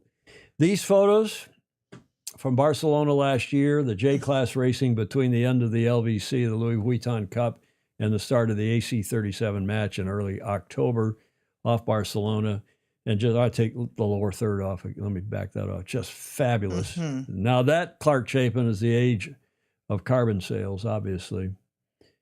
And there are those three big, powerful boats from the 30s, although JS1 was built to a design from the 30s and recently built in the last 10 years. Svea, S-V-E-A. Oh, yeah. J-Class Racing off Barcelona, one of my favorite photos ever. Here is a foiling, not foiling, but an international canoe photo. This is Bannerot's favorite shot. He took this shot. Guillaume Vernier's international canoe, appropriately called Tack and Flop, at the Cedar Point Yacht Club in Connecticut, here in the USA, taken last year in 2024 by the esteemed Super Fozy Rick Bannerot. Fabulous photo. Another favorite Wagon from Down Famish. Under. We've run similar photos here. This is our Super Fozy, or the family, I suppose, is our Super Fozies, the Price family. David Pricey Price and Christian Price, Harry Price, Olivia Price. This is son Harry on the helm in Sydney Harbor of Rag and Famish. Was it either earlier this year? This may have been a 2025 photo, or I'm not sure, a 2024 photo, late 2024, sent by Greg Phillips as a favorite. This is a favorite of mine from just a couple weeks ago of another Fozy, and I just love the simplicity. I love the elegance. I love the carbon sails. I love the crew having a blast, led by our Super Fozy. Remember the sail number 42? Because it's the answer from The Hitchhiker's Guide to the Galaxy. Right. All things. That is Mr. Dr. Andrew McIrvin's boat sailing in Cows Week. This is another Alistair Murray photo. He didn't take the photo. Chris Fury, who's another Fozy, took the photo. That's Alistair sailing with his Taser crew, Darren Eager, hiking hard. I guess. Spectacular photo. Thank you, Alistair, for sending that, and Chris Fury for taking it. And another one that I just thought was so emblematic of our sport, if that's the right word, this is a crew of guys having fun in their team shirts some years ago. You can see Alistair's a bit younger in this photo when he had a Far 40, and that's the Far 40 Nutcracker at Sandringham Yacht Club in Melbourne, where Alistair sails and has been sailing for many years. And he sent that photo, again, as something that is so reflective of, or what's the word I want? Emblematic of our beloved sport. Yes, a bunch of good one. people together Yeah. in their crew shirts having a blast. Finally, for this, we'll do this again. I think this has been so popular, Julia, and so many. I haven't. Sorry, I apologize if I didn't get your photo in here. I just didn't have time to put them all in. I was trying to track down the info for some of these for the lower thirds, but finally, not strictly speaking yacht racing, but maybe a future is in this that's lovely. young gentleman's future, some yacht racing, a boy and his toy. That's that great. from our long time friend of some 50 years, Joe Holtzman, from that's my home club perfect. in Michigan. Yeah. He sent that in, said this is my favorite sailing, if not yacht racing photo of all time. Yes. And It's Joe, perfect. of course, retired now up in Colorado, and Fozy as well. That wraps up our segment, Julia, the favorite Fozy photos. Guy Gurney's Superb 87 image, also from Frio, and I hope you all enjoyed that as much as I enjoyed putting it together. Mark Holland, this segment is the perfect representation of Sailing Illustrated Bravo. It is. It's what we're all about, right? Yep. Yacht racing, fun, family. Beauty. All in favor of doing this again? Clark says aye. And I think, Julia, not only should we do this, but we should do favorite paintings. And we should do maybe favorite videos, brief videos, kind of the reels, the short version of videos. Yeah. And I think we should go back and feature here when we get some time. We get through our Northern Hemisphere sailing season and go back, as we've done with Bannerol. We've done with, oh gosh, so many different photographers on here by now showing us their favorite photos from many years. And we'll get back. Sharon Green's been a popular request. We'll see if we can get, Yes. and she's agreed to come on. Oh, good. Get Sharon Green on here to show us some of her photos again. Yes. Aye, Hamish Ross, Rick Bannerow, everybody saying aye. We'll do that again. Thank you all for your submissions and appreciate them very much indeed. That gets us, Julia, to the last leg to Gloucester, this painting from 1982, Thomas Hoyne. And we go back to Australia because this event, this regatta called the Hamilton Island Race Week, I've had the pleasure of being there a couple times. It is wrapping up today, Saturday, down there now. Saturday the 23rd, they're about to go out for their final day of racing. It's a again, I'm overusing the word fabulous, but it is a terrific, an amazing event it's like the Caribbean events we have here in our January, February, March, April, and it's now, because it's in the middle of their winter, people escape from southern Australia, get up there to the tropical climes. Yes. For Hamilton Island Race Week, the 40th edition thereof, wrapping up today, Saturday. The front runners are comfortably out of reach in most of the divisions, while in others, Saturday's final island passage race will decide the victors and the spoils at this 40th anniversary HAMO, as they call it down there, Hamilton Island Race Week, presented this year by American Express. To the surprise of very few, the leader in the Cape 31, and I think they're standing second in whatever IRC division, whatever the rating rule is they're sailing under, that is the Commodore of the CYCA, Sam Haynes's Celestial, the Cape 31. There's only a handful of the Cape 31s, but they're also racing handicap, and Sam Haynes racing for the Cruising Yacht Club, where he is, the Commodore is holding second place in the Super 40 division behind Team Hollywood and leads the Cape 31 fleet. They're scored separately. He is the overall winner of the 2022 and 2024 Rolex Sydney Hobart race. You will recall from our coverage of that, with namesake Celestial boats, not this particular one. At Hamilton Island, he said, quote, when you get the Cape tuned up, they're very responsive, but very wet. Smaller boat than what he's used to sailing. He has a TP-52 that's also named Celestial, that he's been rather successful in the Sydney Hobart race, at least 2 of the last 3. And we have a video that wraps up nicely. We like to run a nice, friendly, beat video here at the end. A little longer than we normally run, but I think you'll enjoy every minute of this 5+ minute video.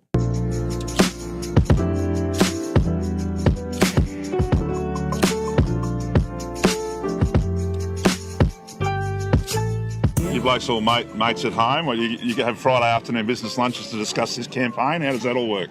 No, we actually have Wednesday afternoon. Oh, so you go sailing on Wednesdays? Wednesday afternoon crew, yeah, so we're a bit experienced in that. Yeah, and a clever name, mate, the Crazy, isn't it? It's a clever play on words. Excellent name, particularly when you're out sailing and they go, crazy. That's it, crazy, yeah, that's us, yeah. And this is the first time I've really been on the boat for race week, so I came halfway through the week just to add a bit more ballast and a little bit more control to the boat, help it up. And as the wind has got stronger, it's helped get us that extra knot or two. So are you in the hunt for some silverware on Saturday night? Well, perhaps? Oh, yeah, of course we are. Of course we are. Always. We're up on the podium at some stage. Well, we'll have a ripper day. 40th anniversary of this wonderful regatta, and great to see you here. Yeah, it is good, and I just hope, as Bolters, our team, we've got some baggy greens to hand out, and hopefully they get the sponsorship for another few years.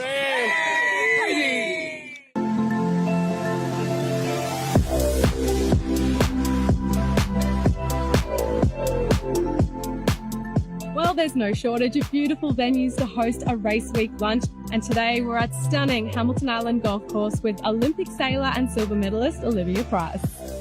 It's been something that I'm, now really proud of, to be able to be the only silver medalist, because that was an event that got removed from the Olympics that time. So there's only one of us, and I'm pretty happy to be that. Yeah.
to San Francisco, Auckland to Abu Dhabi. Yeah, we had the King of Denmark there one year. She chartered Wild Oats 10. That was a lot of fun. Frederick's a great guy, and he really loves his yachting, so that was a really good time. I think he remembers when Ernesto Bertorelli bought his big Bar 2 down and chartered Wild Oats 10 again, and those guys had a really good time, tug of war in the main street, after racing, and seeing those guys enjoy themselves like that and relax is a really cool thing for me, and obviously winning it a few times has been a lot of fun as well. So there's a lot of fantastic memories there that super happy to have. Sailors have come for 40 years to test themselves on Australia's most iconic courses. Okay, a bit of a commercial there or two, but why not? Why not? Why not, Julia? Exactly. 40 years. 40 years has been going on, and a fabulous event. And bravo to the everybody involved that keeps that play. Ian Murray was Commodore of that club, Hamilton Island Yacht Club. I don't know if he still is or not. Was he? Yeah.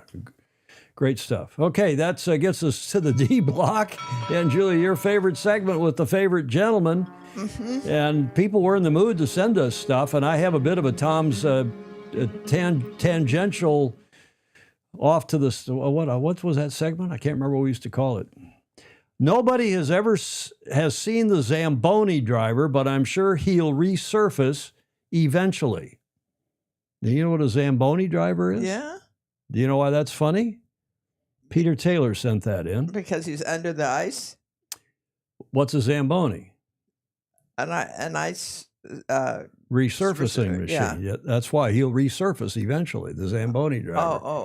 So we'll give you some more of this. Now, I couldn't help but show off the University of Michigan Zamboni at Yost Ice Arena. Wow. And it is the modern version of the Zamboni that was developed by Frank J. Zamboni Jr., son of Italian immigrants from Utah, of all places, lived until 88. And he started working on a mechanized way to. This is a sailing show, right? But we're talking about frozen water, so we got to, ice hockey and sailing, right? We can talk about this. He started working on a mechanized way to resurface an ice rink once Iceland was opened. That's not the country, but an arena was opened in the early 1940s. He and his brothers put this Iceland together. You know why? Essentially, they were making ice for ice boxes, meaning the precursor to refrigerators. And suddenly there was no need for ice boxes and the equipment to make ices. So ice cubes, blocks. Yeah.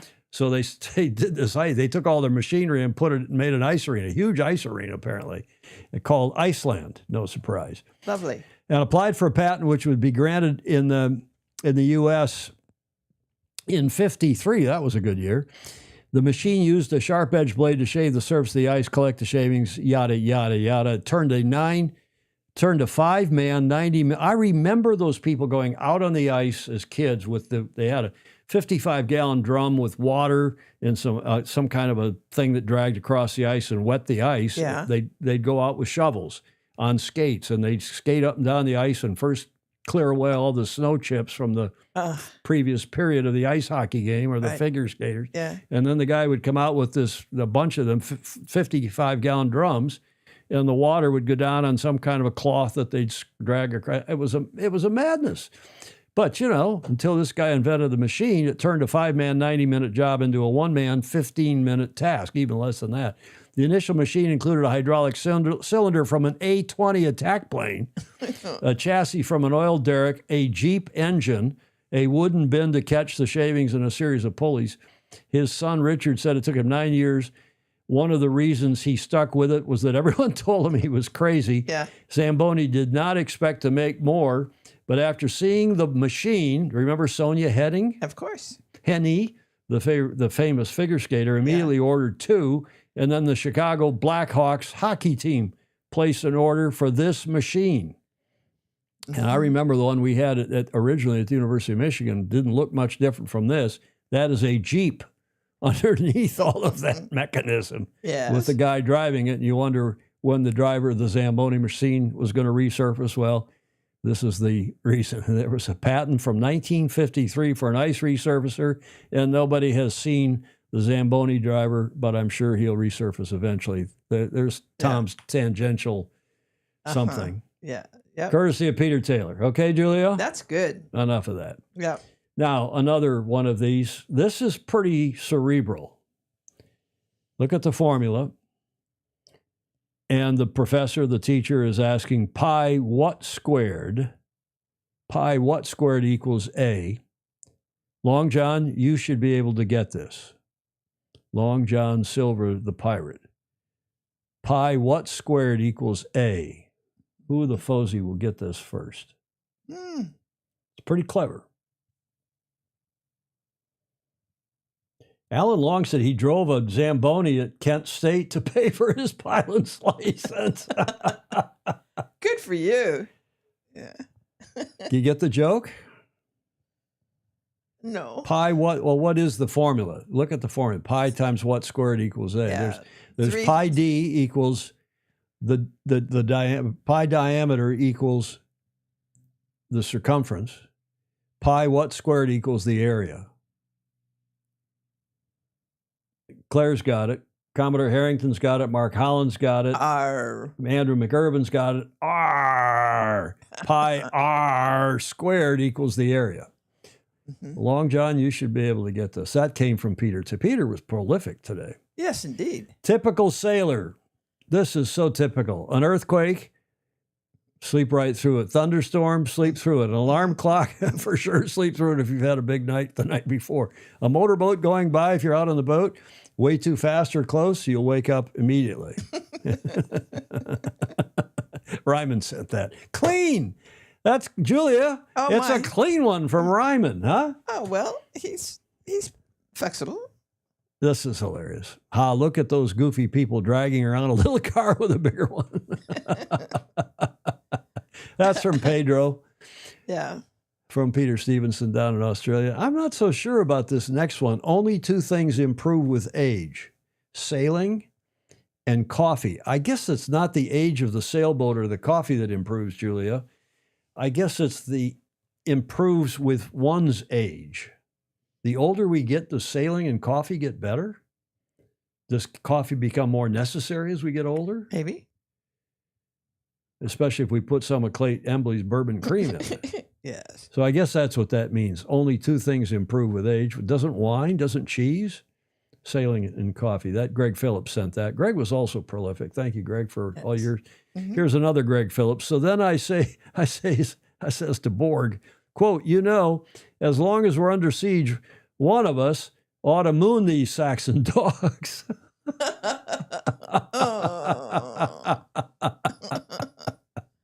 I don't know why I thought that was so funny, Julia, but it's silly.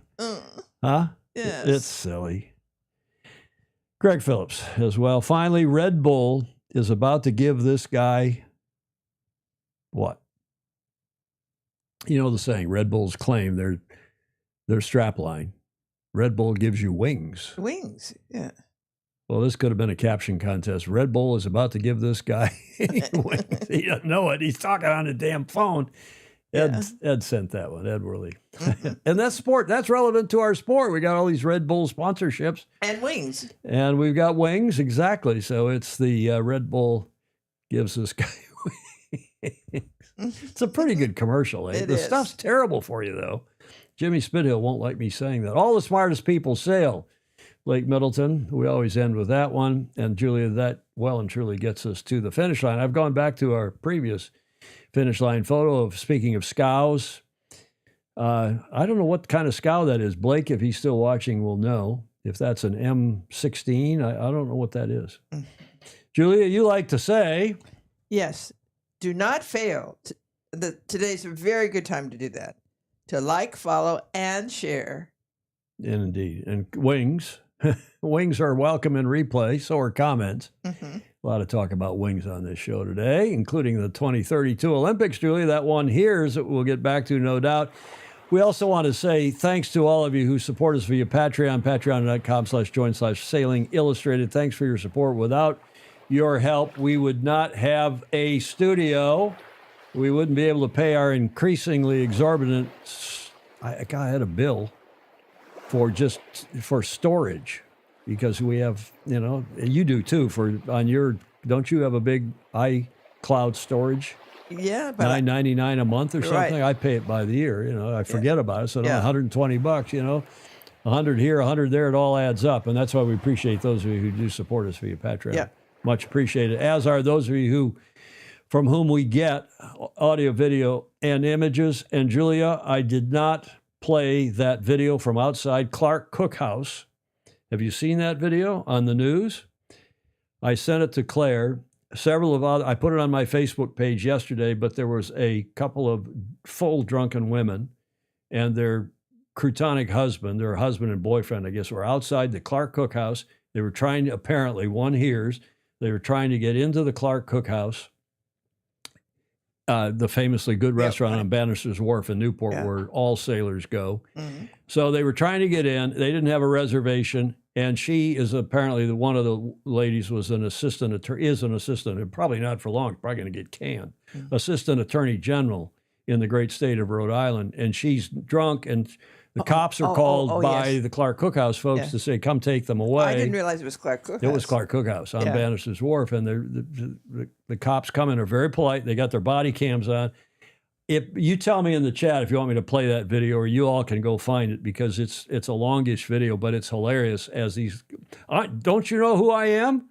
I'm an assistant. I'm an attorney general. I'm an AG. I'm an AD. Attorney General. I'm an AG. I'm an AG, and the cops are saying we don't give a flying. Exactly. You've seen the video. Yeah. That was outside of Clark Cookhouse. Yeah. One hears, Julia. Yes. One hears that David Warren Ray, who's a longtime New York Yacht Club member, a friend of this show, he's given us some money to the show over the years. He used to watch it regularly. I haven't seen him on in the chat, but he may watch it as well. And he's a cool guy, owns that restaurant, superb sailor, superb supporter of our sport. David Ray is now putting a drink on the menu at the Clark Cookhouse called I'm an AG. So one hears. Maybe I'll play that video on Tuesday if you all don't want. You go watch it on my Facebook page. I don't want to play it on this show. It's and half the people in the world don't know what an AG is anyway. Attorney General for the state. Oh, I know, but I you mean, know, I know you know, but you know, so. So exactly. So, and not only, she was an assistant AG. Yeah. Not even the AG. I think the AG's firing her, or at least has suspended her without pay. She was full drunken in her crouton. Thanks, everybody. Thanks for joining us for the show today. We'll hope to see you next week. Have a great weekend wherever in the world you are. And we'll see you on Tuesday. Same time, same channel. In the meantime, sail fast, sail safe, and have fun. Ciao for now.